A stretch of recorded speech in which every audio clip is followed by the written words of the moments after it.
Kasi kung bakit hindi po ako kakabahan, siya po yung spiritual director ko po sa seminaryo. Ako po si Brother Gilbert Vito Bosea. Last year po ay ako po ay galing sa seminaryo ng San Agustin sa Intramuros, Manila. Opo, literal po na tinatawid lang po namin yung Manila Cathedral at yung Arkham. Pero yung kwento po ng buhay ko ay tugma po dun sa kanta natin kanina, Yes Lord. Maraming masasarap na buhay at magandang tingnan ang buhay ng mga taong magpapari, pero sa kabalintunaan at ang hindi alam ng iba, ang karamihan po sa amin ay sugatan. Ang sugat na puso po ng inyong kapatid na si Brother Gilbert ay marami.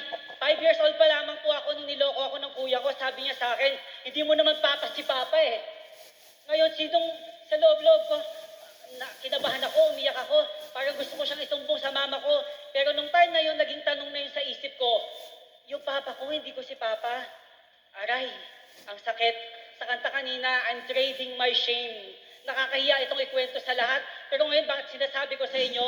Kasi ayun naman yung katugunan nun. Yun po yung nag-umpisa kung bakit tinawag po kami ng Panginoon. At nung bata po ako, naging miyembro po ako ng Legion of Mary dyan sa may Holy Trinity sa Balik-Balik, Sampaloc. Yung ikalawa pong pangit, yung sickness at yung pain. 2014 po, nung pinatay po yung kapatid kong babae, pinalita po yan sa iba't ibang channel po sa TV. Even si Cardinal Tagle, in-announce po niya nang nasa room siya. Sabi niya sa kwento, bakit yung mga tao nag-aaral ng maigi, mabuti, ang ganda ng buhay na pinapangarap sa Diyos, dumadalangin sa Diyos, yung kapatid ko po nakasampay, nakahantusay sa barbed wire, may 5 saksak. Ang sakit, hindi po ba? Ngayon, paano ka mag-restart? Ngayon, paano ka mag-ano? Pero ito naman yun. Ang Diyos palaging may sagot. At yung sagot niya dito is yung sinasabi. Doon naman po namin nakita yung kasagutan ng Diyos. No? The prayer is like a bread in our journey. Without it, we will never survive. But the good thing about it, kapag wala na tayong baon ng panalangin, kapag wala na tayong baon na tinapay sa ating paglalakbay, the good thing about it, there are some people, other people, who are praying for you. Amen. Giving you bread in your journey. Amen. At hindi ka nag-iisa. Amen. Maganda, mga kapatid, nagpapasalamat ako sa Diyos noon pa man. Alam po nila, Brother Mike yan. Sinabihan nga ako ni Brother Rene Belario dati na magsalita na dito, pero parang ayoko kasi baka mamaya kung anong kwento ko, tsaka baka mamaya pagalitan ako sa seminaryo. Ngayon, ito naman din po kasi yung masarap doon. No? At sarap-sarap lagi pumunta dito sa gawain ni Yahweh El Shaddai kasi alam ko, tuwing nandito ako, tuwing tatayo ako at magsiserve ako every third Saturday dito, alam kong kaisa niyo po ako at we are all prayer partners. Paalala po yun kasi sa atin ng Diyos. Ang sabi ng Diyos sa atin, sabi to ni St. Paul, baka baka lumabas ako sa 3 minutes. Sabi to ni St. Paul, it is our sacred duty to pray for one another. Amen. Confess your sins one to another and pray for one another. Amen. My dear brothers and sisters, hindi lang po kami mga magpapari ang nagdadasal para sa inyo. Hinihingi din po namin ang aming na inyo na palagi nyo kaming ipagdasal dahil kung hindi dahil sa inyo, kung hindi dahil sa mga panalangin ng bawat isa at sa mga tao nagmamahal sa amin, hindi po kami magkakaroon ng lakas sa loob na paulit-ulit na sumagot ng yes Lord kay Lord para maging pagi at maging mabuting seminarista dahil hindi po ganun kadali yun. Amen and God bless you all. Maraming salamat po. Amen. Praise the Lord. Pray. Praise Pray God. ng Praise the Panginoon. Lord. Amen. Amen. Thank you. Ang sabi ni San Pablo, lahat na palangin, pangako ng Diyos. Amen. Sa pamagitan ni Kristo, ang sagot ay yes. Amen. Yes, Lord. The fourth Y, it stands Yes. for yes. Kaya pag tinawag ko yan ng Panginoon, ang sagot nyo, yes. Yes. May,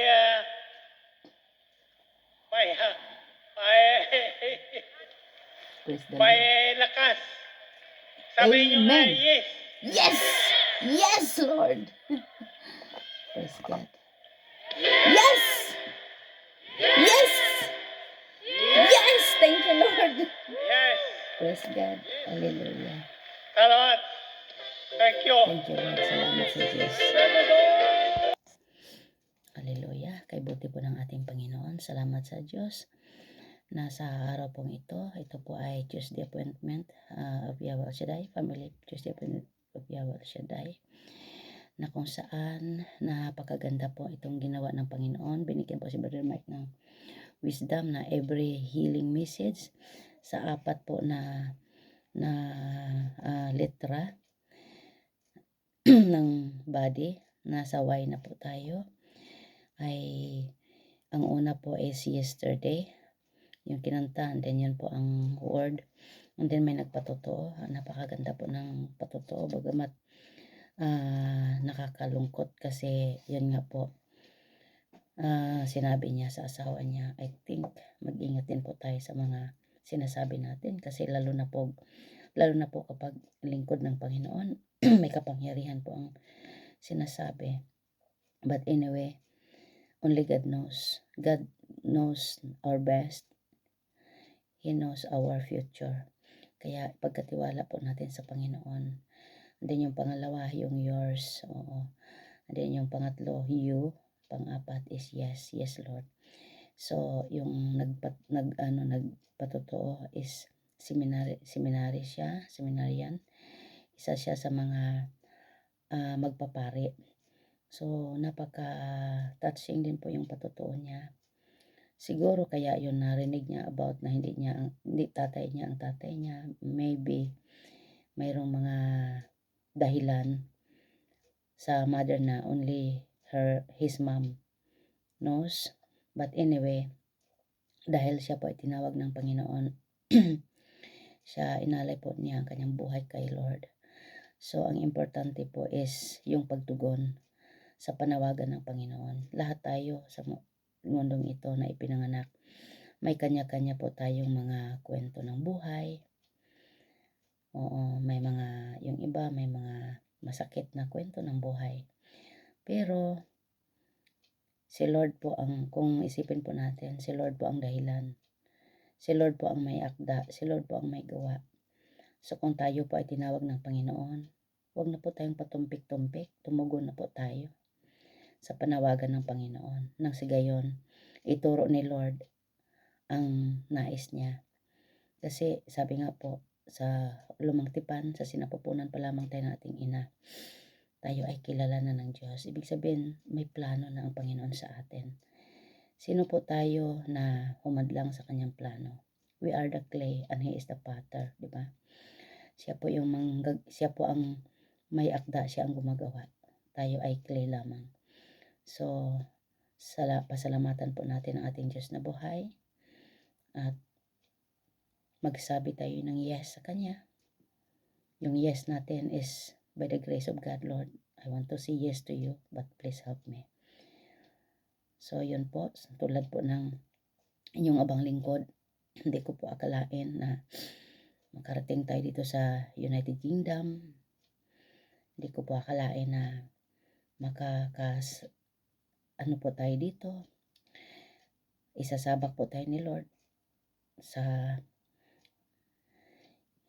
isang paglilingkod na kung saan ay, kasi ang sa akin noon is masarap mag-attend lamang, support lang, pero God has a plan for us. Katulad ngayon, since last year na kung saan may mga anniversary, sa biyaya ng Panginoon, tayo po ay nagre-represent dahil po ang aking mga kapatid dito sa Sheffield ay busy po sila sa kanilang mga work. Although busy po tayo, pero flexible naman po ang ating araw-araw na buhay sa biyaya ng Panginoon. Dahil sabi ko nga po, iba ang plano ng tao, iba ang plano ng Diyos. Nang dumating ako dito, mahabang kwento ng buhay.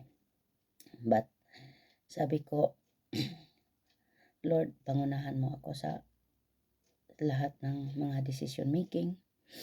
Ikaw po ang manguna. So, please pray for me. Maraming pong salamat. At nawa, samahan tayo ng Panginoon. Bigyan pa niya tayo ng malusog, malakas na pangangatawan, espiritual, mahabang buhay, pinagpalang buhay, magandang buhay, malawig na buhay sa mundong ito to enjoy His blessing na may basbas ng Panginoon na siyang kasama tungo sa buhay na walang hanggan. Because apart from Him, we can't do nothing. Amen. So, lahat ng ating mga buhay, lahat ng ating mga ginagawa, nawa ialay po natin sa ating Panginoon. Yes po. So, simula po noong tinanggap ko ating Panginoon, hindi man po madali, hindi po instant na pagbabago. Sabi nga po sa kanta, binabago niya ako araw-araw, binabago niya ako araw-araw. So, yung dating madaling magalit, walang pasensya, mahilig makinig ng mga chismis, whatever, noon, lumang buhay, yan po ay unti-unting tinanggal ng Panginoon. Inayos ng Panginoon, unti-unti. Kung minsan, sometimes na i-slide, pero andun po ang banal na Espiritu, andyan siya nagpapaalala. Oops! Sabi niya ganon. So, we need the Holy Spirit. We need the Holy Spirit sa lahat ng panahon sa ating buhay, na siya po ang magtuturo at magpapaalala po sa atin. Kaya ang parangal at papuri pagsamba, pasasalamat tanging sa Diyos lamang, sa Panginoong Hesus na kasiyang bugtong anak ating tagapagligtas, and with the help of the Holy Spirit, one God forever and ever, at sa tulong at panalangin ng Inang Birhen Maria, sa lahat ng mga banal na mga anghel, banal na mga santo, and our holy guardian angel na sa atin nananalangin. Maraming pong salamat sa pangalan ng Anak ng Espiritu Santo. Amen. God bless us all po.